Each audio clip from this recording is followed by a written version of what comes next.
الله أكبر الله أكبر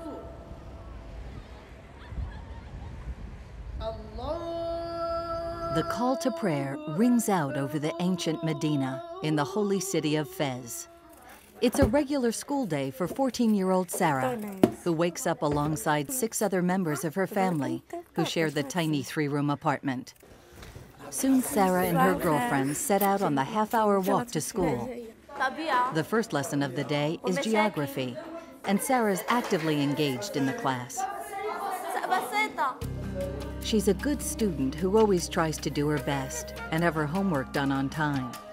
She's got to achieve high marks because she wants to be a pediatrician when she grows up.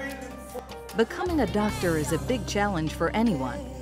For a Moroccan girl from a poor family, it's a lot more difficult.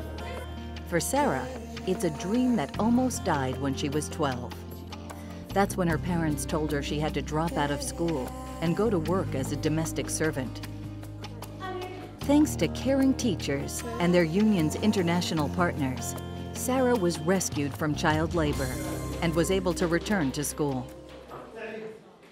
I liked school. I liked the teachers and the way they treated us. And I liked to study. But I had no money to buy books. My mother forced me to leave school and go to work. I didn't want to, and I cried. I worked for a month and a half.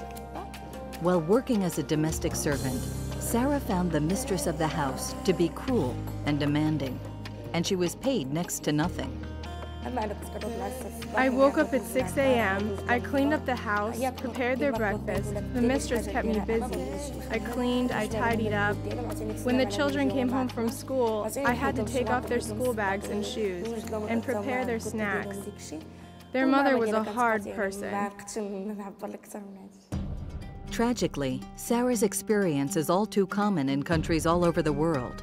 Because domestic servitude is one of the hidden forms of child labor, it is one of the most insidious and difficult to tackle. Alone, separated from their families, dependent on their employers for survival needs, domestic child laborers are often subjected to working conditions that amount to bonded slavery.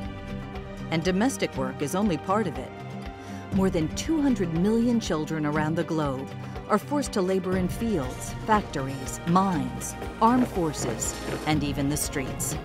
Some are reduced to scavenging for scraps from garbage dumps, and desperate children are forced to sell their bodies. The work children are forced to perform may differ across the globe, but the cause of child labor is always the same: poverty and illiteracy. Child labor is a clear violation of international laws that affirm the rights of children to be protected and cared for, and to receive a quality education. The world is waking up to the fact that poverty is never an excuse for denying children these fundamental rights. And Education International is taking up their cause.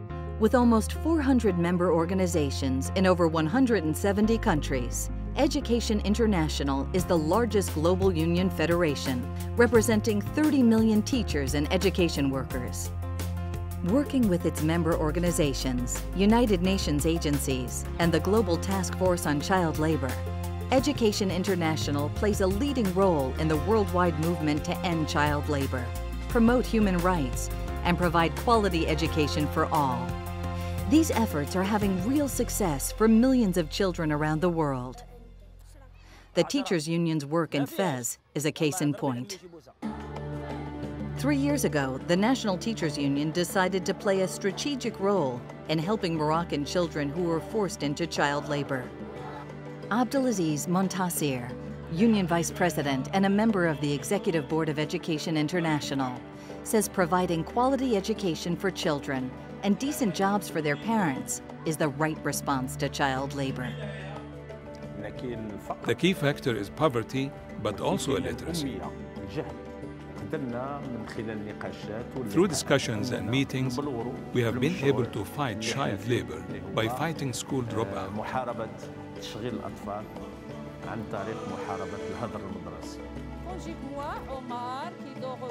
Improving the quality of education through professional development for teachers and workshops on children's rights is central to the union's program. teacher Rabia Moisi says the program has helped improve her classroom approach and encouraged her to reach out to students and their families in new ways. I really gained a lot from the conferences and meetings with all of the partners and all of the useful information they gave us. It has even changed the relationships between me and my students a lot. I'm always trying to stay close to them and help them find solutions. J'essaie d'être toujours près de trouver des solutions. Recently, one of Rabia's students dropped out of school, but she convinced the child to return to class. When someone comes back, it's a victory for me. If a student drops out, I feel heartsick. In Sarah's case, her teacher and principal responded right away when she stopped coming to school. The school principal met with my mom and told her that because of my good marks, it was a shame to take me out of school. My mom told them that she had no money to buy me school supplies. He told her they would help us with everything.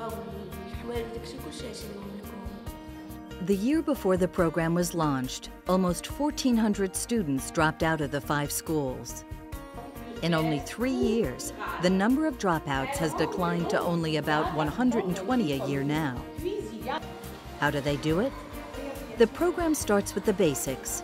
First, provide a clean, healthy learning environment.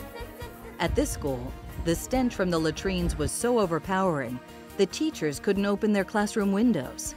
Now, there's running water, and the latrines have been improved. The toilets were out of use.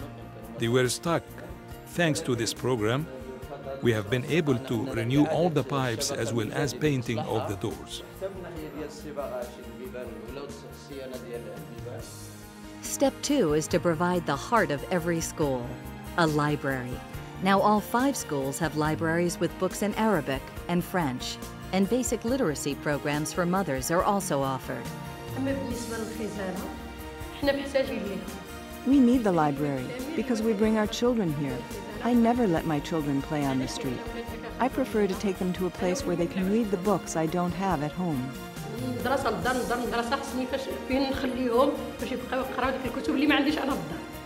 The teachers realized many students who weren't succeeding in school actually suffered from poor vision, so they organized vision testing and provided glasses to those who needed them. First, when I had no glasses, I couldn't see the blackboard. I couldn't see anything, and I was about to leave school. Getting children to love school means making learning more meaningful, fun, and creative. A team of young people work with the teachers to offer after-school classes in music, movement, and dramatic performances with a strong message about staying in school and becoming good citizens.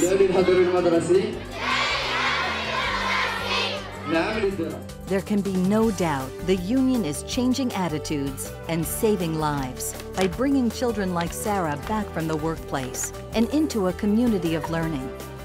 Sarah's mother, who was denied the opportunity to get an education, sees new possibilities for her youngest daughter's future.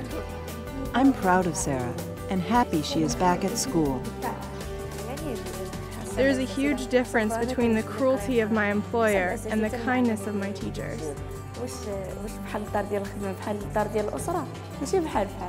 Around the world, Education International is working with its partner organizations to eliminate child labor and make quality education a reality for all children.